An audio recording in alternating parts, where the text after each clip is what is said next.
Boa tarde, pessoas. Eu sou Maria Rassalete, sou presidente do evento atualmente. Então, sejam muito bem-vindos. Está escutando todo mundo? Sim. Sejam muito bem-vindos e bem-vindas. Hoje estamos iniciando as atividades públicas da nossa instituição. Este ano é muito especial, porque no dia 23 de maio completaremos 25 anos de existência e de história do EBEP. A história do nosso espaço começou quando Joel estava fazendo pós-doutorado na França e se aproximou do espaço Analytique, que, na época, estava se constituindo. O espaço Analytique tinha uma perspectiva de formação diferente da IPA e das instituições lacanianas. Parece mais perto.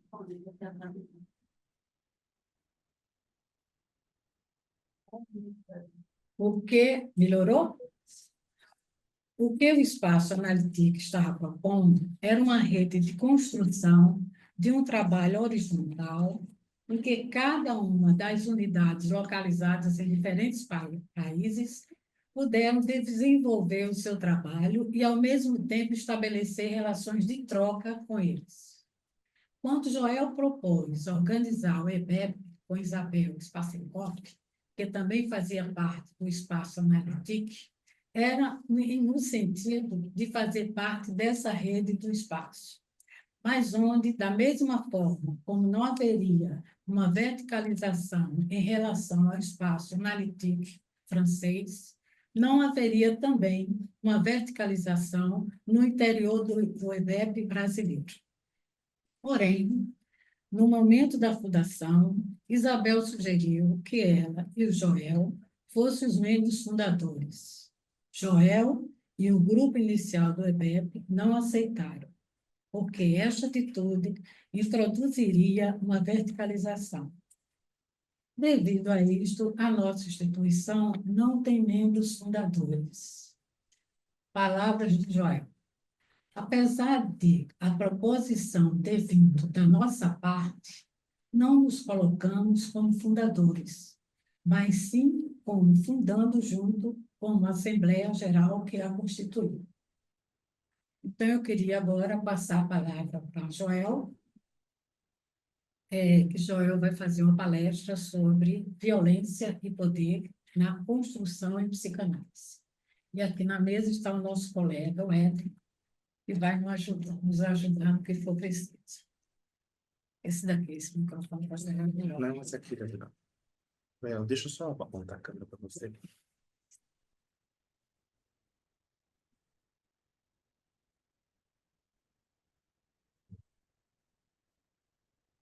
Bem,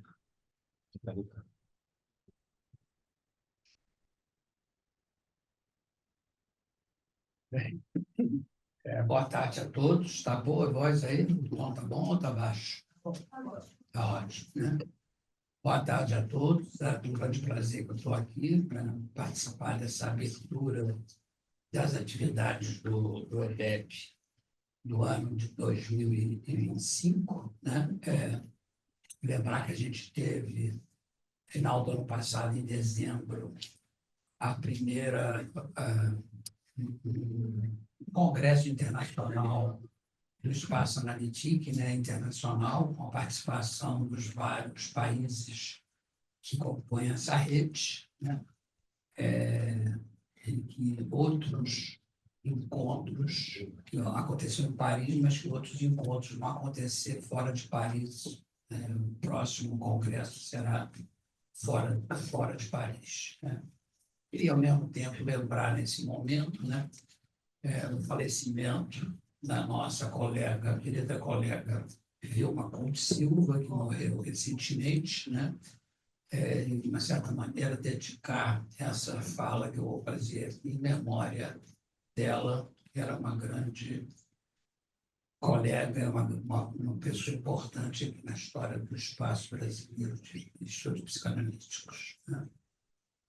Bem, o tema que eu escolhi para fazer essa apresentação, né, Violência e Poder nas Construções Psicanalíticas, né?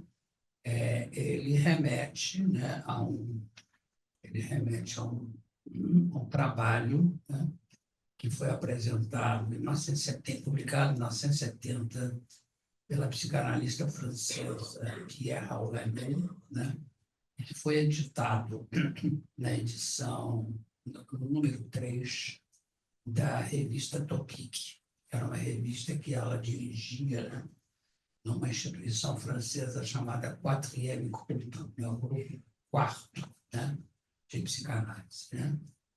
E esse trabalho, né, eu tive a possibilidade de revisitá-lo recentemente para participar de um seminário que foi organizado pela Associação Internacional de Interações da Psicanálise, um seminário dedicado à obra de Pierre Haulanier, né, onde eu falei e publiquei um texto na revista Topic sobre isso que eu vou apresentar para vocês hoje, tá? Então, quero dizer que esse tema que eu escolhi, não só por conta de ter falado dele para os colegas franceses, ter publicado isso lá, é também um apelo de retornar a uma certa cozinha da psicanálise, né? Alguma coisa ligada a uma reflexão sobre a prática da psicanálise, né? Então, eu acho que é um pouco desse intuito que eu não só apresentei esse trabalho fora daqui, mas também estou apresentando ele aqui para vocês, esse público aqui do EBEP, né? Esse comentário que eu vou fazer, né, essa proposta que eu vou fazer, vai ser, na verdade, não um comentário ipsiliter do texto da Pierre Haulanier, mas vai ser uma tentativa de fazer aquilo que eu chamo de uma genealogia da ideia de construção na história da psicanálise, tá? À medida que eu vou atravessar aqui, para além da motivação inicial, que é esse texto da Pierre Haulanier, né? É uma série de momentos constitutivos da história da psicanálise, né? Onde a categoria de construção, né, foi oposta à categoria de interpretação e mesmo em alguns momentos da história da psicanálise. E que eu acredito que até na atualidade a categoria de construção ocupa um lugar hegemônico no trabalho dos analistas. Então, é um pouco para fazer a crítica desse lugar hegemônico da categoria de construção que eu quero propor essa problematização para vocês hoje aqui, né? E, antes de começar, né, eu queria lembrar que os meus caminhos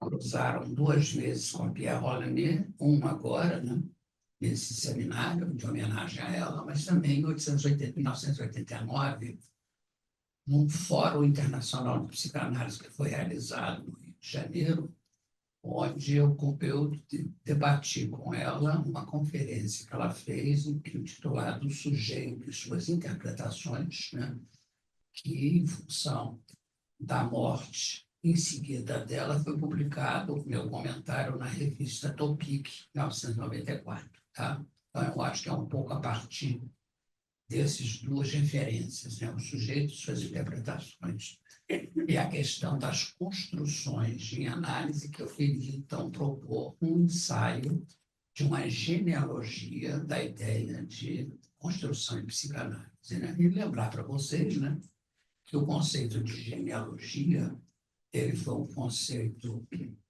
enunciado por Nietzsche em meados do século XIX, né?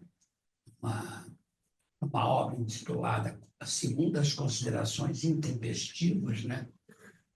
Onde ele tinha por título, um título muito irônico, né? Sobre a utilidade para a vida dos estudos históricos, né? Esse subtítulo do texto do Nietzsche. onde ele estava realizando uma crítica da ideia de história, né? E a história ocupava um lugar crucial no século XIX, né?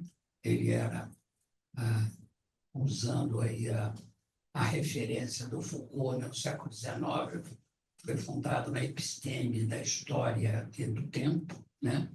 Então, a história ocupava um lugar central no século XIX, mas eis que o Nietzsche propõe uma crítica a essa ideia de história para propor uma outra maneira de problematizar a questão do tempo, né? O que ele nos dizia? Ele nos dizia que o pecado original da história é estabelecer um ponto absoluto de origem, onde a narrativa histórica é construída, né? E que, a partir desse ponto de origem, você chegava a uma espécie de fim da história, né? Que seria caracterizado por uma leitura teleológica da história. Então, o que Nietzsche está criticando é que havia uma conjunção entre a ideia de origem e a ideia de fim, né? De forma que a história seria norteada numa perspectiva uniforme, né? E, de uma certa maneira, marcada por uma certa racionalidade determinista, né? Quer dizer, e o que ele propõe quando ele tenta enunciar a ideia de genealogia, né? Ele está dizendo que não existe um ponto de origem e, na verdade, a história ela é caracterizada por uma multiplicidade de começos, né? A expressão que ele usa é a palavra começos e não um ponto de origem, né? E que não existe, a história não tem um ponto de chegada, né?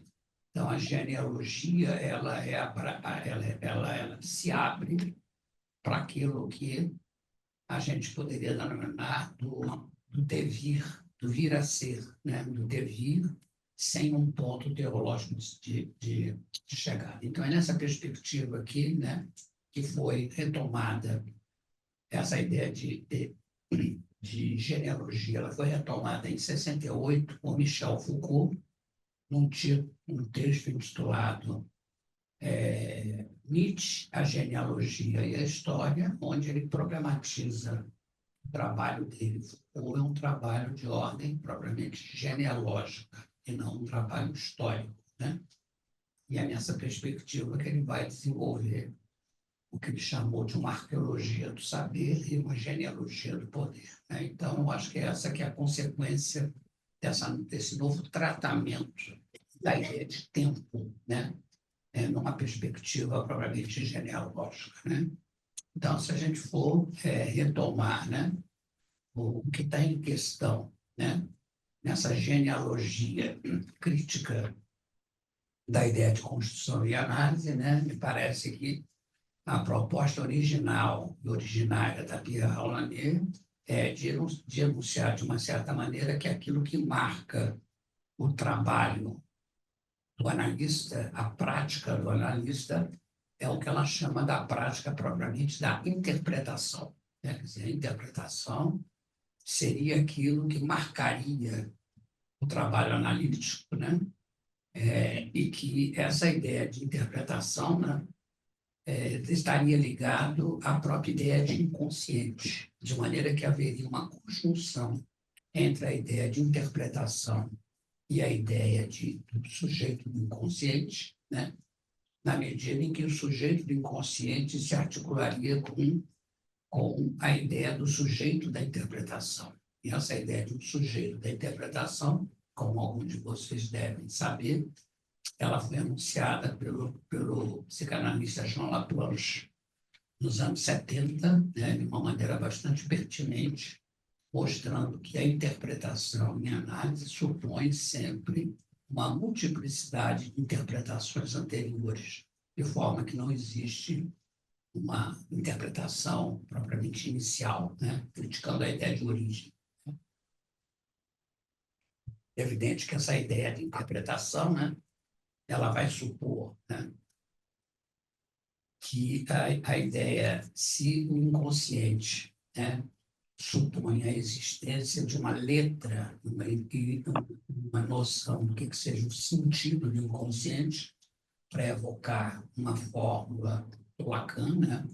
Letra e sentido do inconsciente, a gente pode dizer que a essa letra ou esse sentido do inconsciente se acrescenta essa ideia de interpretação, de maneira que a gente poderia enunciar um tríptico, né, conceitual: interpretação, letra e sentido, né? É esse que é a argamassa propriamente do trabalho analítico, né? E nessa articulação entre letra, sentido e interpretação, essa conjunção se faz no plano propriamente da imanência propriamente dita, né? Em contrapartida, né, a ideia de construção, ela desvirtua essa conjunção entre letra, sentido e interpretação, na medida em que a construção ela é sempre uma iniciativa do analista que se dá no plano vertical, né? O analista inventa uma construção, né? E o fato de que ele propõe essa construção vai fazer com que a construção ela tenha uma dimensão impositiva do analista sobre o analisante. A gente vai falar disso daqui a pouco, com mais pormenores, né? Mas, de qualquer maneira, diferentemente da horizontalidade da interpretação e da imanência da interpretação, a construção ela tem propriamente uma dimensão vertical e transcendente, né, ao espaço analítico propriamente dito, né? Então, é nessa perspectiva, né, no texto dela, sobre a atualidade das construções em psicanálise, que a Pierre Roulanier formula uma ideia rica, né, e interessante, que ela diz o seguinte: as construções em análise elas têm frequentemente o poder de promover a resistência na análise. Então, ela articula a ideia de construção, a ideia de resistência. Esse é o ponto estratégico desse debate. E ela mostra isso através de um relato clínico de um paciente que estava em análise com ela, um sujeito atravessado conflitos homossexuais, em sofrimento homossexual muito grande, né? E onde ele queria, né, ter uma fórmula salvadora que explicasse para ele o seu homossexualismo, né? E a Aulanier não dava para ele isso que ele pedia para ela, né? Até o momento que caiu na mão dele uma publicação lacaniana, onde existia ali uma explicação construtiva de como se constituía o sujeito homossexual. Esse é o relato da Aulanier, né? Então, ela diz, de uma maneira espetacular, né, o dito paciente que estava atropelado pela angústia, de repente ficou bom. Ele acabou com a angústia dele, né, porque ele tinha ali uma interpretação, uma construção, né, que foi oferecida para ele verticalmente, que teve o poder de secar a angústia que ele estava vivendo, né? Ela, do lado dela, disse: não, isso aí não é uma elucidação da homossexualidade dele, isso é um procedimento de resistência, né? E durante os 2 anos seguintes da análise desse cara, foi o tempo que ela teve que percorrer com ele para desconstruir essa resistência. Está claro a questão? Né? Essa utilização de uma publicação escrita da psicanálise, né, como um procedimento de alívio de sintoma, que, aliás, é uma prática muito comum que é utilizada na comunidade dos analistas, né? Eu digo isso, dizer isso para vocês, né?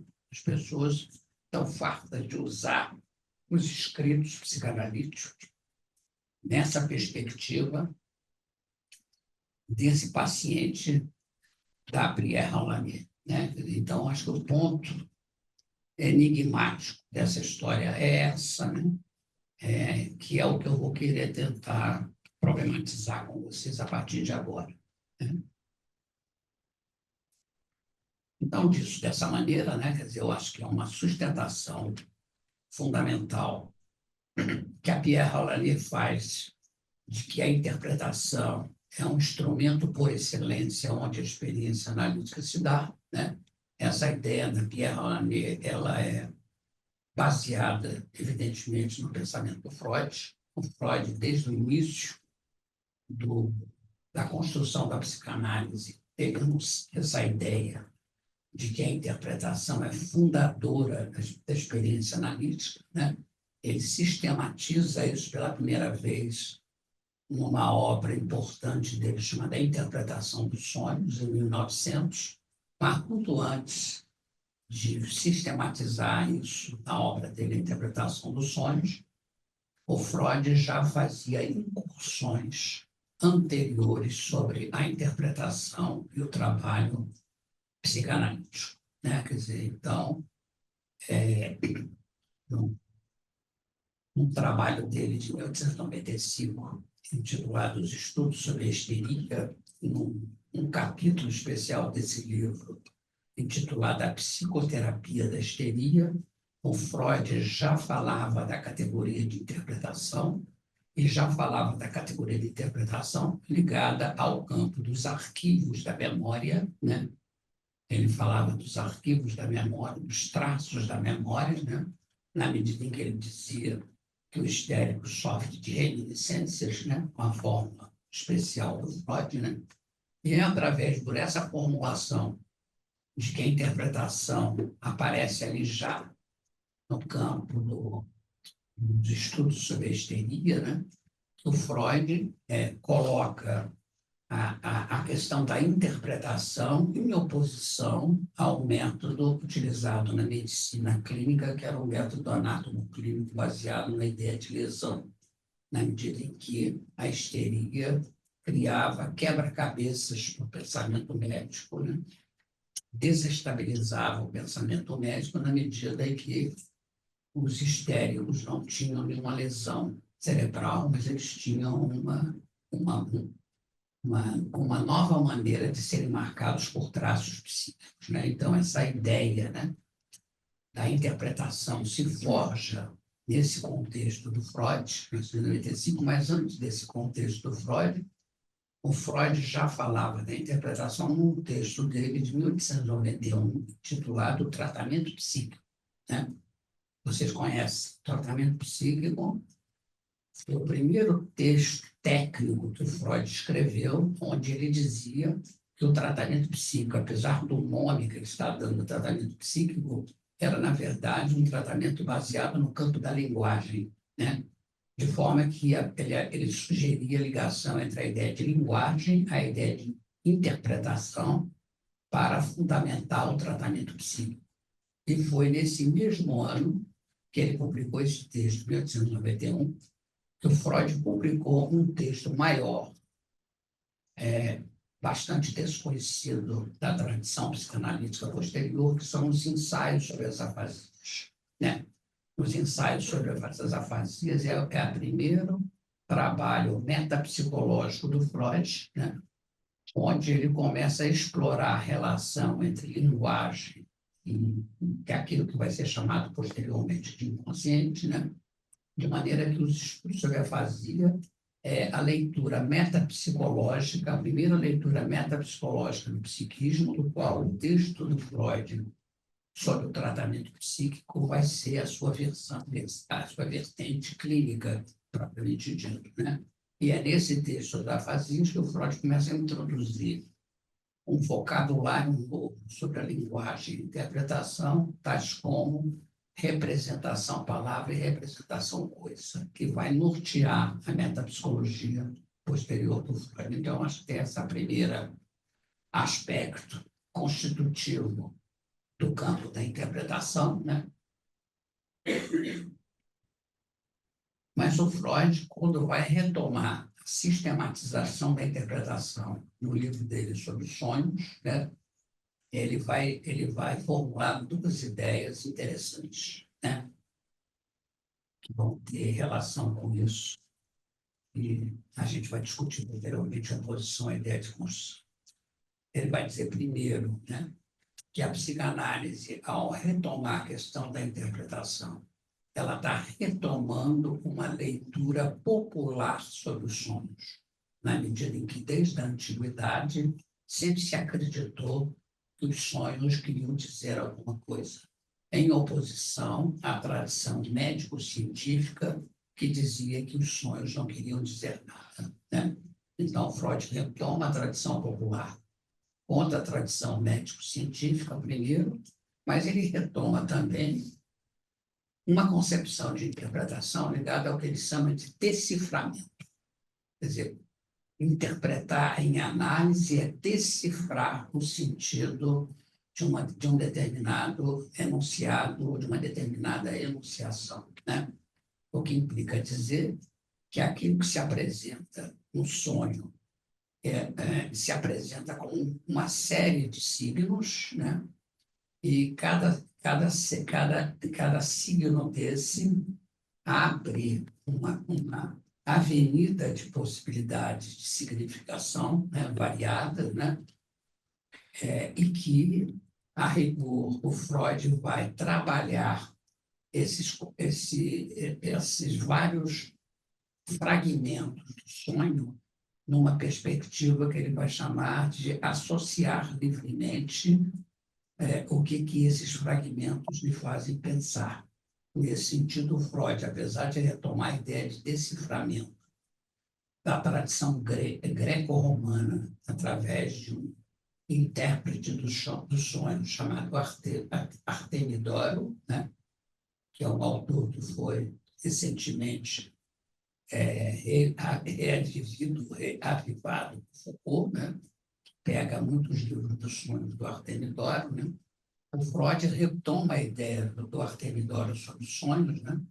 Mas para dizer que a psicanálise não acredita num livro dos sonhos, isto é, os signos enunciados pelo sujeito não podem ser estabelecidos a priori naquilo que se chama de chave no livro de chave dos sonhos. Mas o que poderia dar o significado do sonho era o processo da livre associação, né? Onde a singularidade, né, do sujeito poderia ser anunciado. Nesse sentido, Freud vai bater de frente com o discípulo dele chamado Steckel, que era um expert nessas interpretações totalizantes, baseados em significados pré-estabelecidos dos símbolos do inconsciente, né? Então, vocês veem que o Freud está preocupado nesse sentido do deciframento, de dar ao deciframento uma dimensão particular e singular, contrária a qualquer ideia de globalização e totalização interpretativa. Não existe interpretação totalizante. A interpretação é fundamentalmente singular e fragmentária.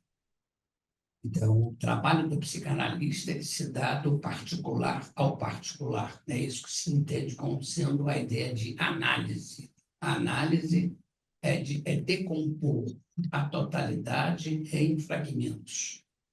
E, se verdade há nesses fragmentos, eles vão aparecer de uma forma singular e fragmentária, não totalizante. Então, nessa perspectiva, né, Freud estabelece essas bases conceituais e epistemológicas do que seja o trabalho da interpretação, né? Ele vai, em seguida, né, a partir do trabalho do sonho, né, dizer que o que ele faz ao propor essa análise decifratória dos sonhos é retomar o que ele já fazia na década anterior, quando ele trabalhava o que ele chamava das psiconeuroses, nos textos dele sobre as psiconeuroses de defesa. Então, Freud, na introdução da interpretação do sonho, diz isso.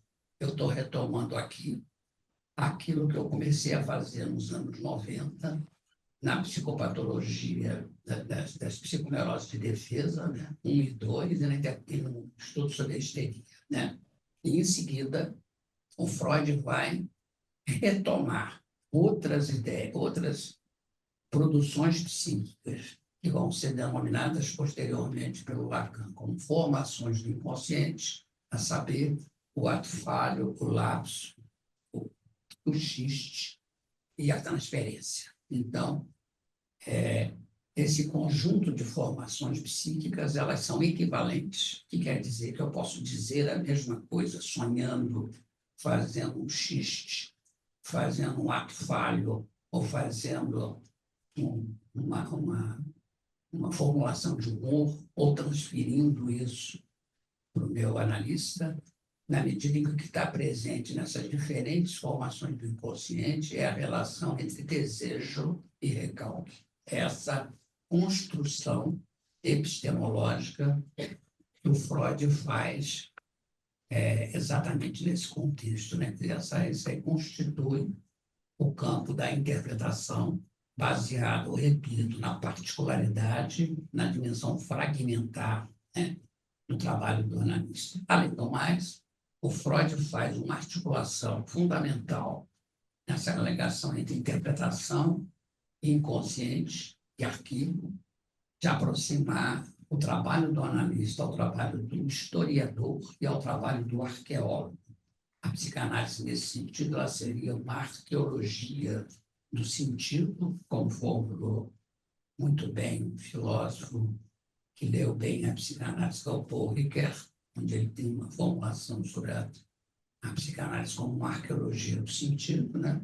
E o Freud faz, desde o início, desde a psicoterapia da histeria, ele faz essa aproximação entre o trabalho da psicanálise e o trabalho da história, e o trabalho da arqueologia. A ideia é essa que ele vai retomar posteriormente no Mal-Estar na Civilização, né? Então, eu acho que essa ideia básica da interpretação, né, onde o Freud vai fazer mais uma pontuação importante para definir o que ele chama de interpretação, né? Quer dizer que uma interpretação tem o poder de provocar uma reminiscência. Isto é, o efeito de uma interpretação, né, é provocar, né, um trabalho que Freud chama de rememoração. Então, o poder de uma interpretação, ou a potência de uma interpretação, é de levar o sujeito a passear pelo campo das suas memórias inconscientes e poder trazer de volta uma forma específica de subjetivação que o Freud denomina de rememoração. Isso é fundamental para distinguir a ideia de rememoração da ideia de construção, né? E no texto do Freud, em 1908, sobre os poetas e o devaneio, ele vai dizer que essa rememoração... Mãe, tudo bem? Vi que você me ligou. Eu estava aqui com o cara da piscina, que a gente está montando aqui o negócio da piscina ainda. Que não está tudo pronto ainda, né? Então, estava aqui com ele. Acabou de ir embora. Saiu agora. É isso. Não é aqui, não. São marcianos, é isso? Não é aqui. Acho que Foi Ah, tá. É Elizabeth Donite.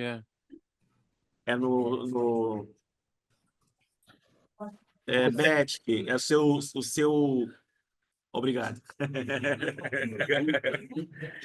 propriamente o que aconteceu aqui agora com a coleção de marcianos vai servir como um exemplo do que é a intrusão das construções anais. A intrusão das construções. Então, essa ideia básica, então, que o Freud articula a ideia de interpretação, a ideia de rememoração. E pela ideia de rememoração, ele diz que o processo temporal que se dá entre interpretação,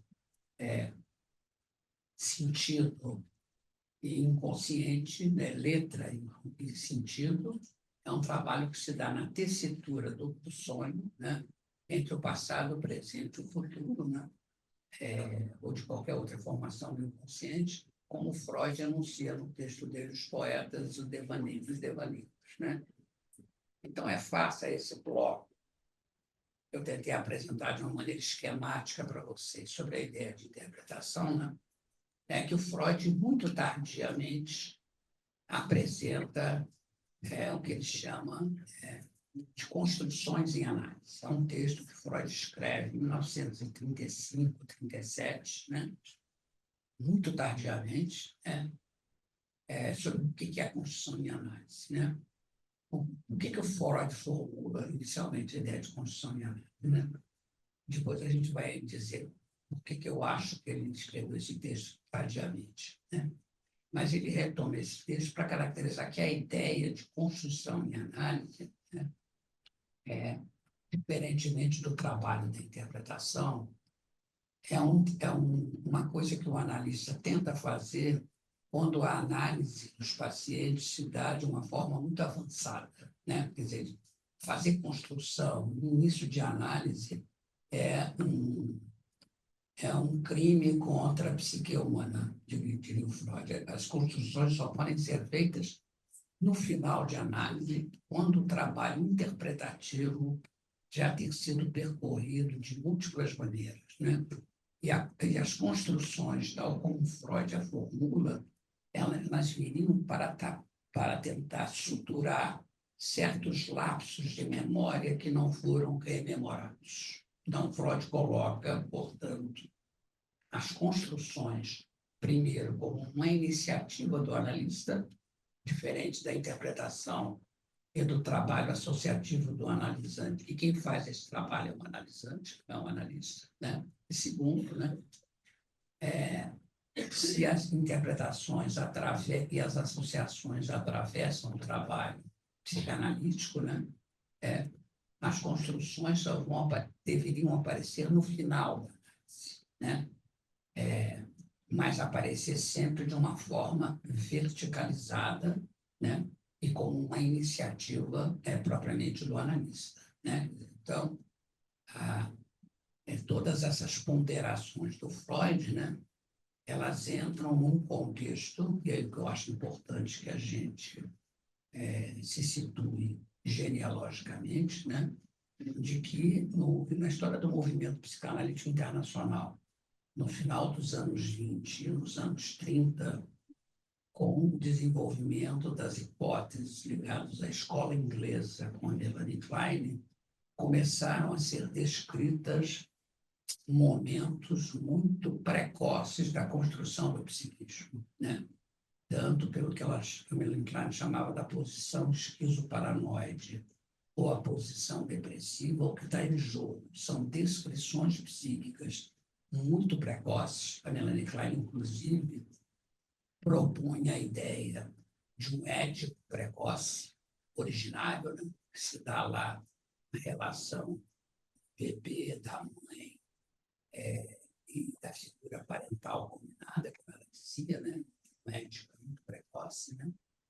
De qualquer maneira, esse trabalho de falar dessas dimensões arcaicas do psiquismo, né, eles não eram passíveis de serem rememorados. Esse eu acho que é o ponto fundamental, né? Então, essas interpretações construtivas, essas construções, tal como esse pensamento da Melanie Klein autorizava, né? Eles eram imposições ao trabalho psíquico dos analisandos que não tinham a possibilidade de serem subjetivados sobre a forma de rememoração. Está claro qual é a questão? Ou não? Então, elas funcionavam sobre os analisantes como forma de intrusão e de invasão psíquicas, né? De maneira que, se no início do movimento psicanalítico quem trabalhava era o analisante, quem ficava em silêncio era o analista, né? O que vai acontecer a partir desse contexto da história da psicanálise é que o analista vai falar tanto ou mais do que o analisante, porque ele vai estar o tempo todo construindo e não interpretando, né? Há uma inversão, e esse modelo da história da psicanálise ele vai durar dos anos 30 até recentemente, se não até agora, né?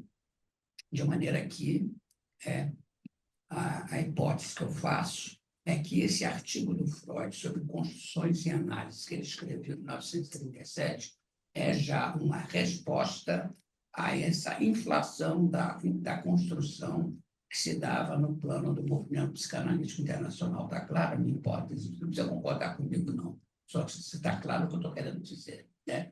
Então, o Freud faz esse artigo em 1937 como resposta a esse abuso da palavra, né? Da palavra construtiva em análise, no que ela implicava de invasão e de construções do analista, né?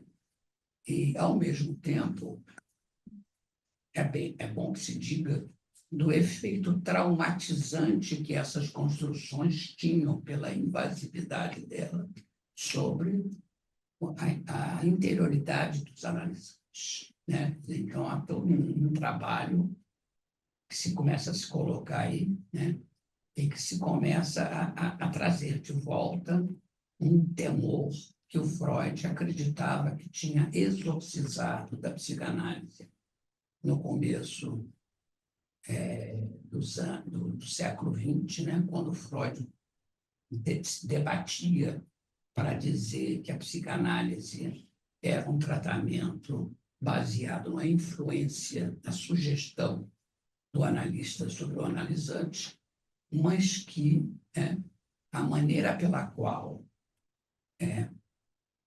o poder do analista sobre o analisante se diferenciava do trabalho da sugestão era exatamente a contrapartida da rememoração. A rememoração é que dava ao analista a segurança de que ele não estava sendo arbitrário, que o sujeito confirmava o que estava sendo dito de uma forma propriamente associativa, enquanto que no trabalho da construção não tem rememoração, né?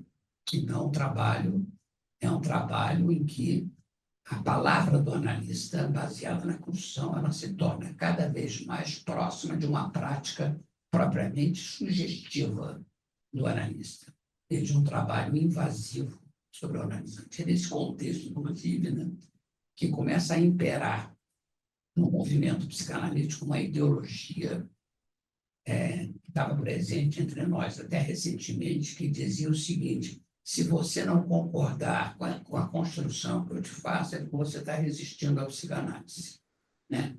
Questionar a psicanálise era uma maneira de estar resistente à psicanálise. Era essa ideologia que é baseada nessa hegemonia da construção que provocava propriamente esse tipo de efeito, né? Quer dizer, e não é por nada, né, que quando Freud realizou uma leitura sobre os momentos precoces da construção do um personagem que ele escreveu um livro chamado Leonardo da Vinci, né? Uma lembrança de infância do Leonardo da Vinci, né? A lembrança de infância do Leonardo da Vinci, que o Freud fez a construção dele no livro dele, né? Era, na verdade, uma construção do Freud. Uma construção do Freud, em que o Freud dizia, né, que a mãe do Leonardo da Vinci funcionava como uma figura invasiva que se articulava plasticamente com a produção de uma ave predadora que aparecia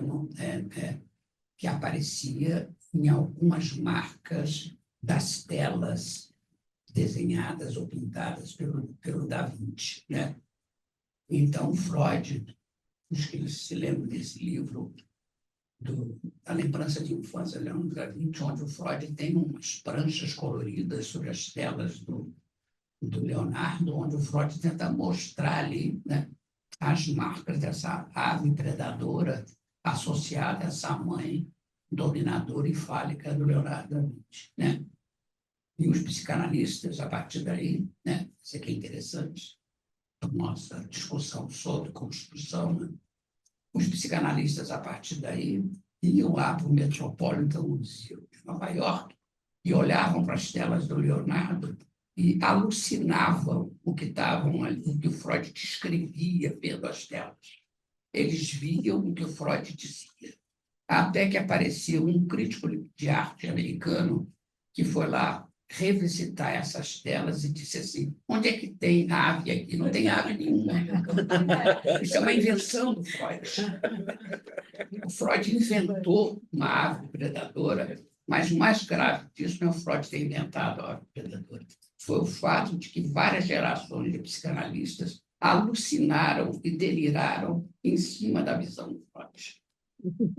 E, a partir disso, a gente tem uma dimensão clínica do efeito desastroso que as construções psicanalíticas podem ter sobre a subjetividade, na medida em que ela se impõe a você de uma forma violenta, de uma forma traumatizante, eu diria, na medida em que, se você recusa a minha interpretação, você está resistindo à psicanálise, né? Quer dizer, dentro desse contexto que marcou certas práticas psicanalíticas dos anos 30 aos anos 90 e 2000, né? O que a gente tem é que a única alternativa de sobrevivência do analisante diante desse torpedeamento construtivo do analista, a única saída dele era se identificar com o analista. Ele, tá bom, eu cedo em você que nem você, já que é isso que você quer, né? Então, a sobrevivência do analisante passava por uma pseudo-solução analítica, que era a identificação com o analista como a marca de um ideal superior das suas formas de viver, né? Então, essa construção e análise se deu. A gente tem, nos anos 70, na França, uma obra importante sobre a construção e análise, escrita por um analista chamado Serge Biderman, né? Da construção e análise.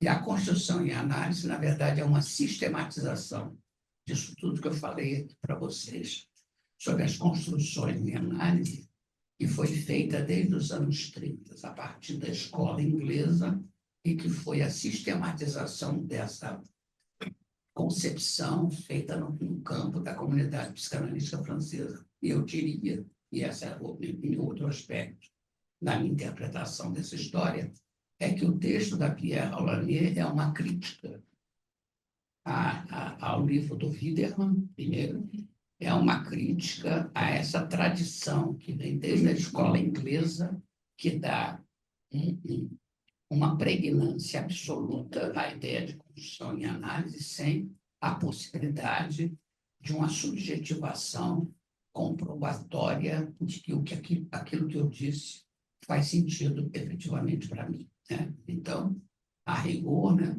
essa prática de construção e análise, só para ir para nossas conclusões, já falei demais, né? Essa parte de construção e análise, né, a rigor retoma uma velha tradição psiquiátrica que vem do século XIX e que foi trazida de volta para nós numa obra chamada História da Loucura da Idade Clássica, que era a ideia do tratamento moral. De maneira que, quando Foucault aproximou a psicanálise do tratamento moral no século XIX, ele estava fazendo isso baseado nessa pregnância que já estava presente nos anos 60, na história do movimento psicanalítico internacional, da hegemonia da ideia de construção. Ele já estava mostrando as implicações nefastas desse tipo de procedimento analítico baseado nas construções. Então, nessa perspectiva, só para concluir, né, o que eu tentei trazer para vocês foi problematizar essa ideia das construções de psicanálise do ponto de vista não só teórico, do ponto de vista clínico, mas também na sua dimensão ética e na sua dimensão política, na medida em que você tem uma dimensão de poder e de violência exercida através da prática construtiva em psicanálise. Muito obrigado.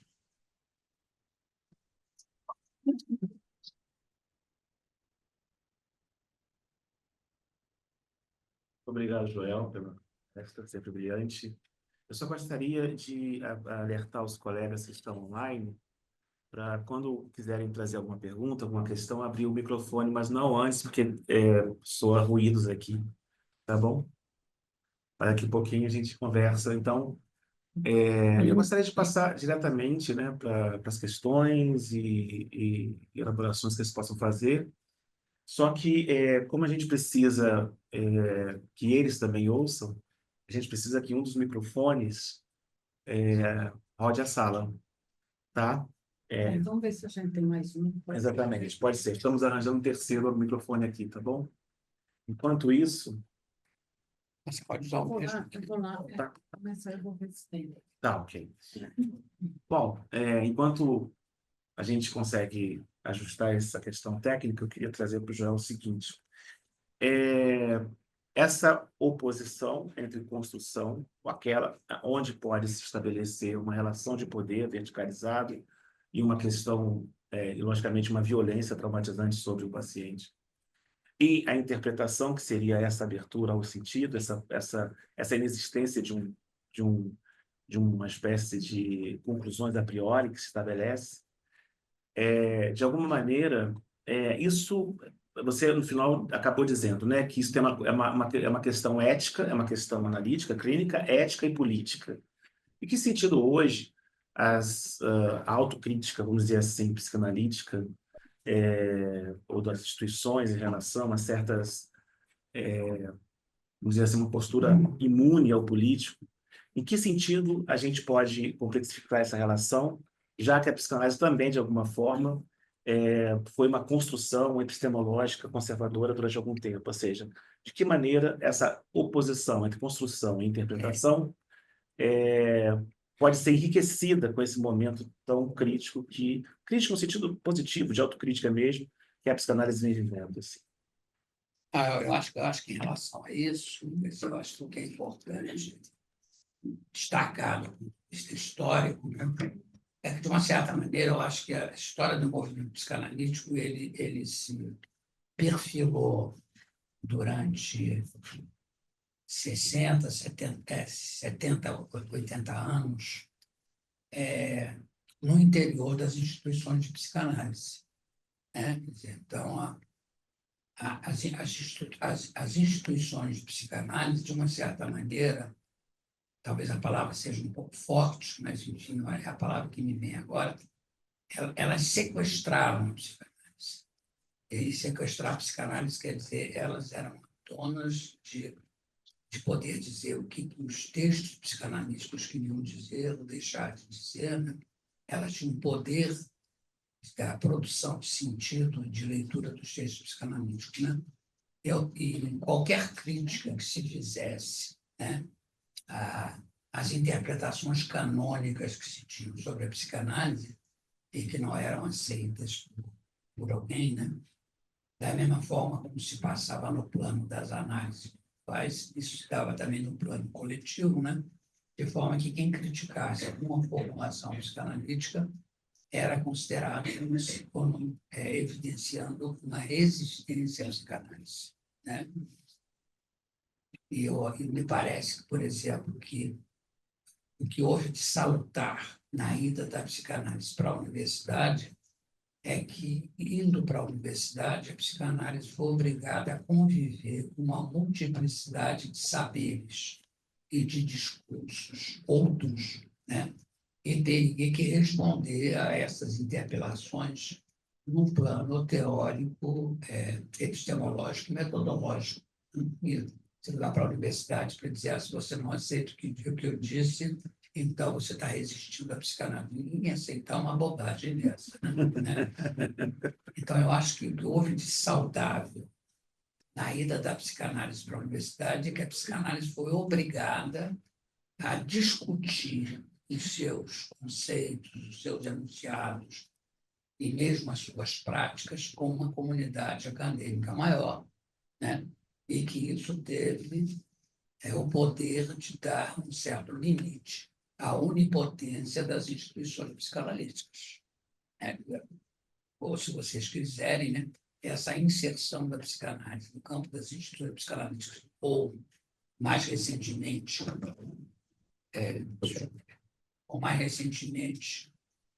a assunção da relação entre psicanálise e política, feitas pelos analistas aí nos tempos do governo do Bolsonaro, né, teve o poder de promover, né, uma castração da onipotência dos analistas de não quererem ser questionados nas formulações que eles faziam. Então, eu acho que é isso que aconteceu tanto na ida à universidade como uma certa assunção positiva da relação entre psicanálise e política que nós vivemos nos últimos poucos anos da história do movimento psicanalista internacional e brasileiro.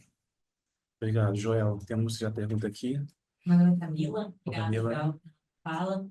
Eu queria te fazer uma pergunta para ver se tu me ajuda a diferenciar. Eu entendi lendo esse artigo que fala da leitura da Vieira, então, eu entendi que a instância do sujeito acaba sendo fundada no interrelacional, né? E que, de alguma maneira, essas interpretações dentro dessa experiência interrelacional acabam dando mobilidade ao sujeito, né? E construindo a sua história. Eu queria entender qual que é a diferença dessa construção de história, a meu ver, seria de maneira positiva dentro da análise, para essa outra construção de história que o senhor falou agora, que a gente deveria evitar, porque está sendo baseada na violência.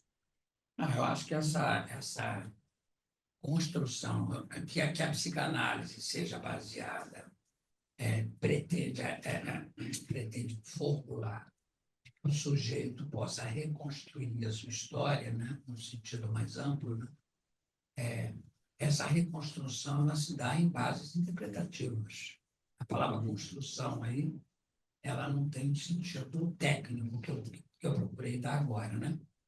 Mas eu acho que a maneira de corrigir qualquer verticalidade é considerar que a relação do analista e do analisante é uma relação, apesar da diferença de posição do analista e do analisante, é uma relação que se dá de forma horizontal, né? De forma que a relação intersubjetiva ela faz parte dessa horizontalidade, enquanto que na relação da construção, na verticalidade da construção, não existe nenhuma possibilidade de horizontalização, né? E o analista, ele para brincar com uma frase do Lacan, mas que eu acho que evidencia isso de uma maneira meio escandalosa, quando ele diz assim, eu a verdade falo. Então, o analista construtor é aquele que está o tempo todo retomando essa fala do Lacan, dizendo, eu a verdade falo. Não sei se está claro. E a razão pela qual também a Pierre Lanier, da mesma forma como Freud valorava a relação da psicanálise com a arqueologia e a história, ela também valorizava a relação da psicanálise com a arqueologia e a história, né? Ela tem uma obra intitulada O Aprendiz de Historiador, né? E o Mestre da Bruxaria, né? Onde ela queria dizer o quê? Que o analista interpretante é o analista que é o aprendiz de historiador, enquanto que o bruxo é aquele que funciona na base das construções. Esse é o sentido do título da obra dela. Da mesma forma, quando ela fala, intitula um livro A Violência da Interpretação, ela está exatamente tentando mostrar, por esse título, a violência dos processos construtivos em psicanálise, né?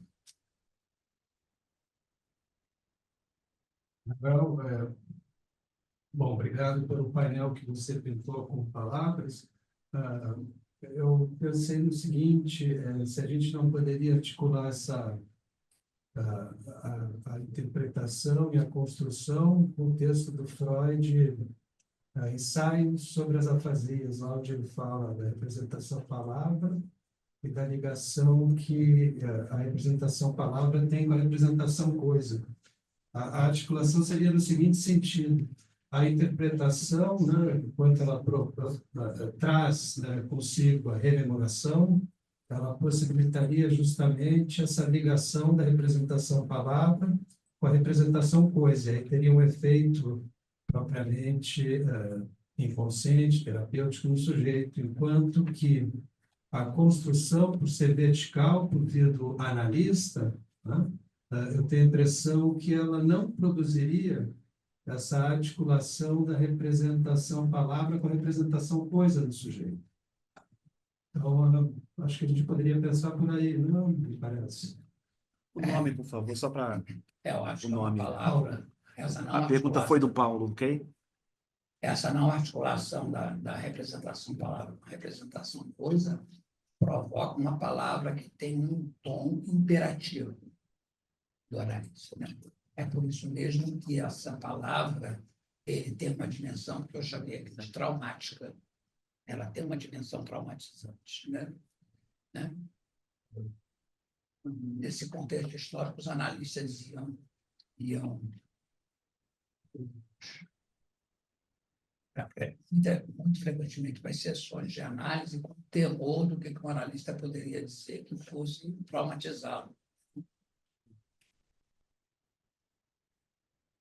A Isabel tem uma questão. Eu só posso abrir aqui um espaço para os colegas que estão aqui online. Alexandre, você não prefere fazer a pergunta ou gostaria que eu lesse? Bom, posso ler aqui, tá? Falando de quem? O Alexandre está lá em Ah, Minas Gerais. Você concorda que sua fala sobre servidão transferencial, ainda que de um ponto de vista crítico, singular, vai ao encontro do conceito de terceiro analítico, de Green, aí encontra o quê? ao encontro do conceito de terceiro analítico, de Green? Ok. Tá bom. Eu acho que essa ideia da crítica à ideia de servidão transferencial, quando eu escrevi isso já tem mais de 20 anos, né? Ela era um texto escrito pensando exatamente nessa crítica da ideia de construção em análise, né? Essa ideia de construção em análise, né? Onde os analistas assumiam uma formulação normativa do trabalho interpretativo, né? E pediam essa dimensão do particular, né? Então, eu acho que, nesse sentido, ela se aproxima dessa leitura do André Green perfeitamente, né? Sim. Isabel. Joel, eu achei interessante quando você fala essa ideia da Pierrat, né, que permeou aí todo sua fala, da construção como resistência, né, fecha. Construção fecha, traz um saber, fecha o inconsciente, não abre, né? Mas aí você fala de uma se houver alguma função na construção, deveria ser no momento mais avançado da análise. A resposta do Freud é isso, né? Pois é, pode falar um pouco? Quer dizer, teria alguma função aí nessa construção que não gerasse resistência? Porque me deu a impressão que tinha duas construções. Eu acho que o Freud, quando usou a prática construtiva no texto dele, por exemplo, do Leonardo da Vinci, né? O texto do Leonardo da Vinci, que deu aquela confusão lá toda, de botar os analistas alucinando as telas do Leonardo. Então, era cômica até, né? É um exemplo dessa construção macabra, né? Digamos assim, né? Da mesma forma como a história do Freud em relação ao Homem dos Lobos, quando ele interpreta aquele sonho dos Homens dos Lobos, baseado numa construção, né? Que teve os efeitos desastrosos dos Homens dos Lobos, que a gente sabe, né?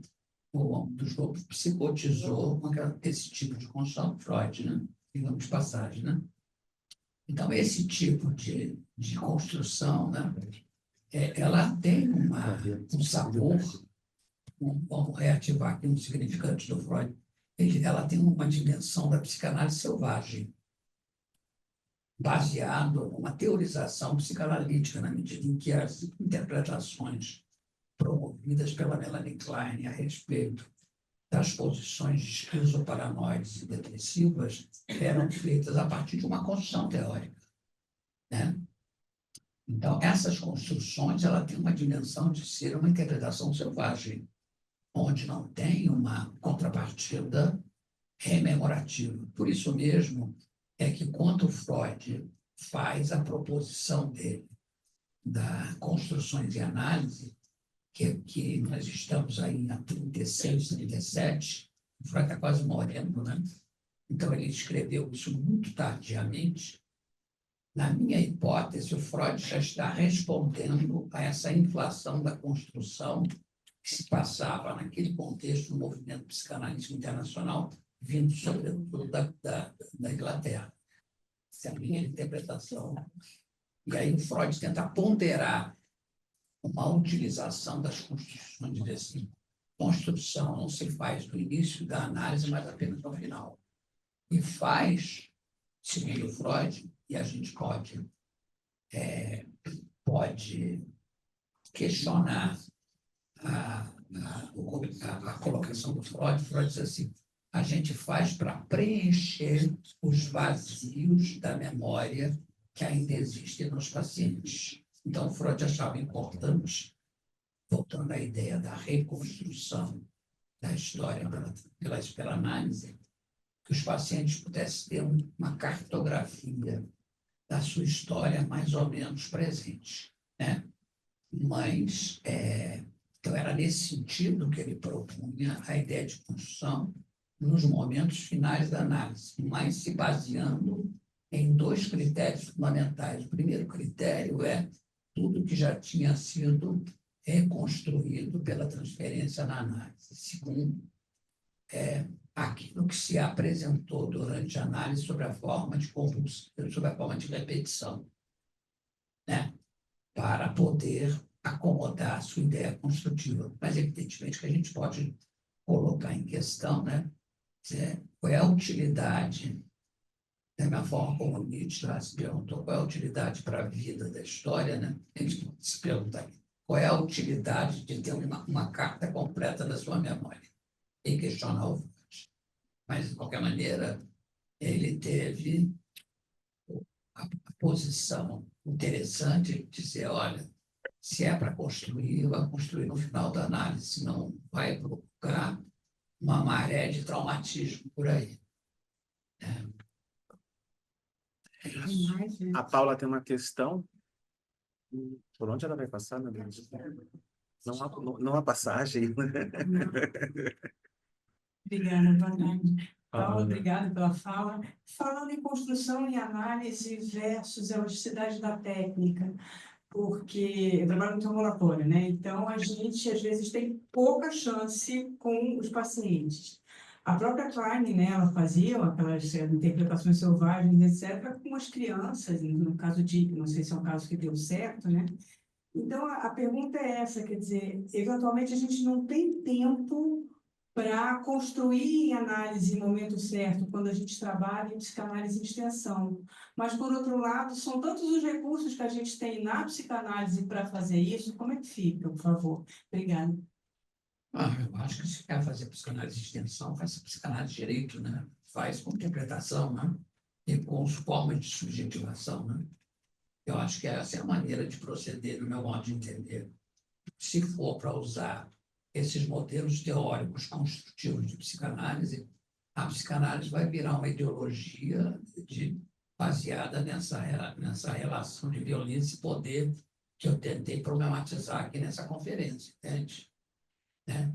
Não é porque eu tenho poucas possibilidades de tempo com os pacientes, né, nas classes populares, eu vou oferecer para elas o que eu tenho de melhor, que é usar um trabalho interpretativo. Né? Eu acho que elas têm a possibilidade de fazer os seus trabalhos de rememoração e de reconstrução histórica do jeito que é possível para elas. Né? Alguma questão? Tem mais? Eu vou tentar formular alguma algo assim para me mobilizando aqui, talvez para ser. Fiquei pensando. Nome, por favor, só para Fernanda, eu sou Fernanda. Fernanda perguntando agora. Sou Fernanda. Obrigada pelas palavras, Birma. E eu fiquei pensando assim nessa construção feita, né? Eu construindo aqui esse conceito de construção e pensando no lugar de analista ocupando um espaço, né, no momento histórico em que a gente está vivendo. E nessa construção eu fiquei pensando nesse lugar meio que de anestesiar, talvez, assim, né, como uma anestesia ao invés de poder possibilitar a angústia, né, que poderia vir a ser algo que mobilizaria, né. E o que eu tenho experienciado e sentido talvez é essa busca muitas vezes desse analista que tudo sabe, que tudo responde, que é numa história em que a gente está vivendo, a gente tem sido muito solicitado a isso, a responder e a saber, né? Esse saber. Então, o analista, eu tenho visto muitas vezes, o analista ocupando esses lugares, né? Assim, desse saber, assim, fazendo análises de filmes, de livros, chega a ser um pouco cansativo, inclusive, assim, né? Acho que a pandemia também trouxe muito isso, esse analista influencer, que responde, que sabe, que dá conta de todos os saberes, né? Assim, Eu acho que esse tipo. que constrói, Acabou? por aí, assim, queria estudar talvez. Eu acho que o analista, nessa condição, é um distribuidor de construções arbitrárias. Né? Isso está longe do trabalho analítico, isso é muito mais aquilo que o Roberto Castelli, nos anos 70, chamava de psicanalismo do que de psicanálise. Né? Eu acho que isso é importante também destacar, para além dessa presença dessas construções no espaço público, dessa maneira que você está relatando, né, que funciona de uma certa ideologização da psicanálise, né? Mas a gente tem um outro lado dessa história também, que é o seguinte, né? Vou abrir isso como uma questão, né? Tem muitas pessoas que se intitulam analista que tem muito percurso como analisante. E isso está se tornando cada vez mais comum. E essa coisa cada vez mais comum significa que essas pessoas se intitulam analista com pouco tempo de divã, baseado em leituras da psicanálise. E essas leituras da psicanálise é uma maneira de se entupir de construções. Essa é a atualidade das construções de psicanálise. Que nem o paciente, né? Que nem o paciente. Você usa a literatura psicanalítica para se auto-interpretar, auto-sugerir, né? E acha que está tudo bem, né? Está tudo bem, nada, né? Por isso é que, com o aparecimento da ideia da inteligência artificial, as pessoas não se surpreendem de criticar a inteligência artificial no campo psicanalítico, porque a inteligência artificial é uma espécie de projeção desse analista construtor que eu estou falando aqui, que tem as interpretações todas que você quiser, ele te oferece um piscar de dedos, né? Se esquecendo que o que está dentro da máquina foi retirado da mente humana. Não tem nada ali, além do mais do que o conhecimento produzido por nós humanos. Com a diferença de que a relação com a máquina é uma relação onde falta aquilo que é fundamental na experiência analítica, que é a ideia de alteridade. Daí porque as construções e análise elas não são analíticas, porque elas abordam a ideia de alteridade. É isso. Mais alguém aqui presencialmente? Algum colega de... Marcelo está fazendo questão. Aqui, ó, a letra. Quem está? Daqui a pouco eu faço a pergunta do Marcelo Vasconcelos, ok? Tá bom, Marcelo? Não pode falar. Isso. Entendi, cara. Obrigada, Joel, pela tua exposição ainda numa área tão cara para mim, que é essa área da clínica. O que eu queria tentar pensar, né, assim, você trouxe hoje essa crítica, né, da construção como um exercício do poder, né? Se você não considera que o próprio Freud faz essa crítica na abertura desse texto, quando ele faz aquela brincadeira do caro coroa, ou seja, que o analista vai ter sempre a razão, e né, a ideia que eu sempre fiquei da construção é que ela vai tentar dar conta do material do recalque originário, não à toa que ela vem lá no Homem dos Ratos, né? Do material do recalque originário perdido para sempre, né? Que não haveria possibilidade de ser decifrado. Eu gostaria que você falasse um pouco sobre essa questão. A questão foi feita pela Ana Beatriz, tá? Se não tem possibilidade de ser decifrado, qual é a importância de trazer uma coisa dessa de uma maneira selvagem, bruta? Vide um enlouquecimento que produziu o Homem dos Ratos desse jeito. O Homem dos Lobos. Né? Quer dizer, não tem importância. Foi isso que levou a Melanie Klein a antecipar construções em análise marcada pela experiência precoce dos bebês, onde todas as formulações que ela fazia não tinha a contrapartida rememorativa, subjetivante. O que eu quero dizer com isso é o seguinte: não existe possibilidade da palavra analítica ser uma palavra analítica se ela não der ao analisante a possibilidade dele subjetivar o que está sendo dito. Senão, isso vai ter um efeito terrorífico e traumatizante sobre ele. Violento. Esse que é o que eu acho. Você vai dizer, né? Tem uma pergunta aqui do Marcelo Vasconcelos, que é: a IA nesse contexto, né? A IA, a inteligência artificial nesse contexto, não seria uma nova forma, se usar desse fim, não seria uma nova forma de medicalização? Mas eu acho que está se colocando aí, umas semanas atrás apareceu a ideia de que tinha um efeito afetivo da inteligência artificial, né? Onde as pessoas estavam pensando em utilizar a inteligência artificial em trabalhos terapêuticos, né? Né? Onde você vai lá, que nem a bruxa da Branca de Neve, pergunta: espelho, espelho meu, o que você acha disso sobre mim? Né? E aquilo tem uma resposta predeterminada. É isso. É voltar ao livro dos sonhos, que o Freud criticava, lá, a interpretação dos sonhos. Temos a pergunta do Paulo. A pergunta do Paulo agora, e depois mais um lá atrás. A gente está caminhando para um encerramento um pouquinho, né? Tem mais quanto tempo aí, Joel? Está tudo tranquilo? Paulo. Joel, parabéns por mais essa bela conferência que a gente é brindado com você.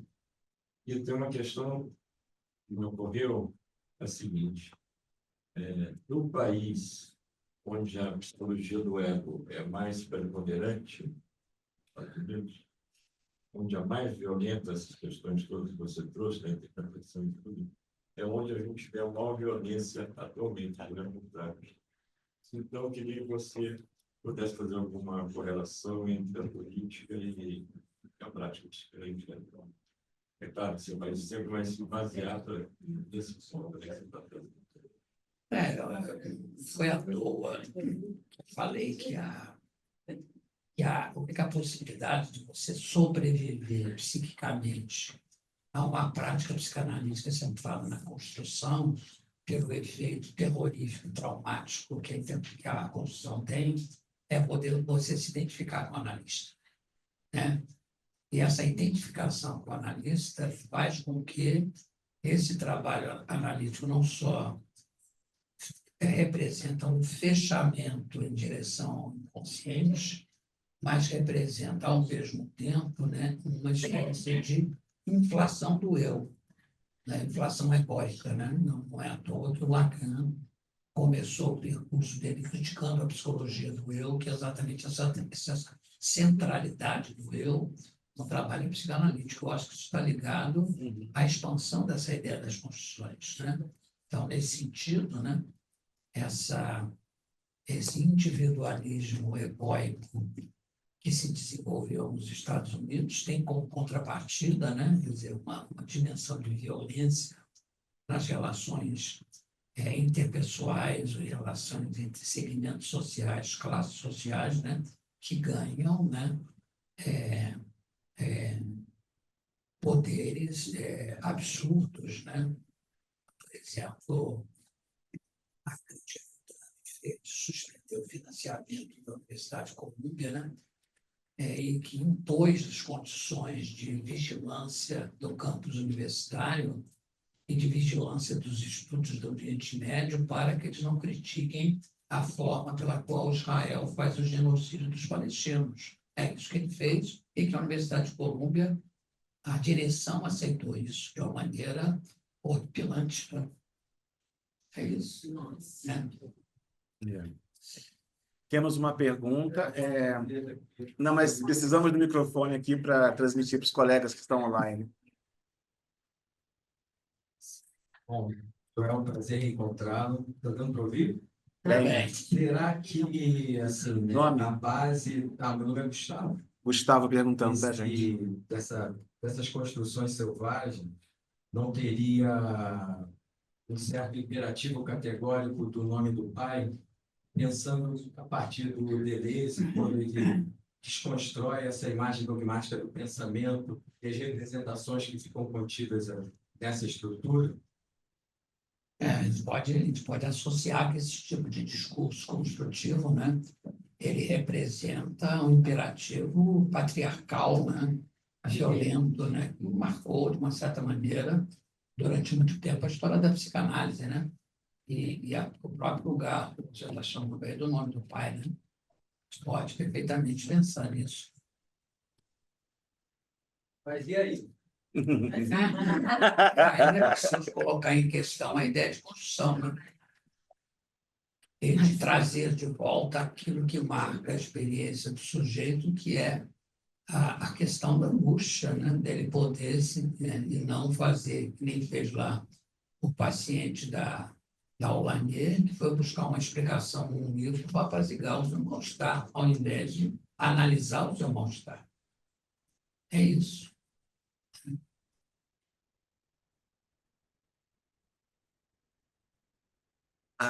Peraí. Alô, está ouvindo? Estamos. Joel, Nome? Ana Paula. Ana Paula perguntando. Joel, estava pensando, né, nessa clínica da construção, dessa injeção de sentido, né? E aí você acha que um contraponto não sei se como uma resposta, mas um contraponto tão radical quanto, e talvez tão violento quanto, seja a clínica dos pós-lacanianos, mais precisamente dos milerianos, no sentido que o objetivo seria uma decantação de todo sentido até chegar a um significante primeiro, e como técnica para isso, na análise, seriam as sessões com poucas falas, de cortes, de expansões, de atos sem sentido, uma clínica, mas aquilo que eles chamam de clínica do real, né, que acho que pode produzir muita angústia também, né? Não que não haja angústia, né? Mas que eu acho que essa clínica do real, que chamam, ela tende mais a isso, no contraponto, uma resposta a aquilo que o Miller chama de delírio do sentido neurótico, né? Uma espécie de finalização do sentido, e aí, como proposta deles, eles tenderiam a essa decantação, principalmente primeira, muito. O que você acha? Não, eu acho que você pode fazer uma clínica centrada no real, mas que não seja marcada por essa austeridade que você acabou de descrever. Assim, eu estou entendendo. Nessa austeridade que você está marcando a escrever, porque eu acho que nessa austeridade, né, o público que busca um analista, ele não vai suportar esse tipo de austeridade e não vai se beneficiar da psicanálise. Então, isso é uma psicanálise para iniciantes da psicanálise. E esse que é o problema. Mas por isso tão violento quanto, né? Por isso que eu pensei assim numa violência. Claro que é uma violência do aprendizado dos axiomas lacanianos. É tão violenta quanto uma clínica baseada nas interpretações lacanianas.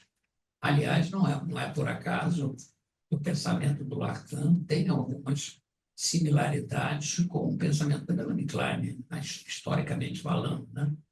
Quer dizer, o Lacan começou a partir da Melanie Klein, né? E não é um acaso que na psicanálise argentina, onde o pensamento kleiniano foi muito importante, quando acabou o final do movimento kleiniano, todos os kleinianos argentinos viraram lacanianos. Então, isso não deve ser por algum acaso, né? Porque há algo em comum, que essa ideia de construção é essa, né? Obrigado. Verdade. Obrigado. Deixa eu só ver se tem alguém aqui no chat. Não há questões mais no chat. Alguma questão última para a gente encerrar? Uma pergunta aqui, A gente perdeu a o que você acha do trabalho do Franco Berardi, Joel? Que construiu um livro agora, O Terceiro Inconsciente. Ele vem nessa linhagem do Guattari. Não conheço, queria conhecer para poder responder, mas não conheço. Eu vou comprar o livro e vou te dar. Obrigado. Te agradeço. Gente, aqui é sempre bom terminar com um elogio. O Alexandre, lá de Minas Gerais, ele fala o seguinte: muito obrigado, a leitura histórica, epistemológica sua é genial, é única. Como é bom poder estar aqui, ainda que virtualmente, participar desse momento memorável e histórico, digo genealógico. É isso, gente. Muito obrigado pela presença.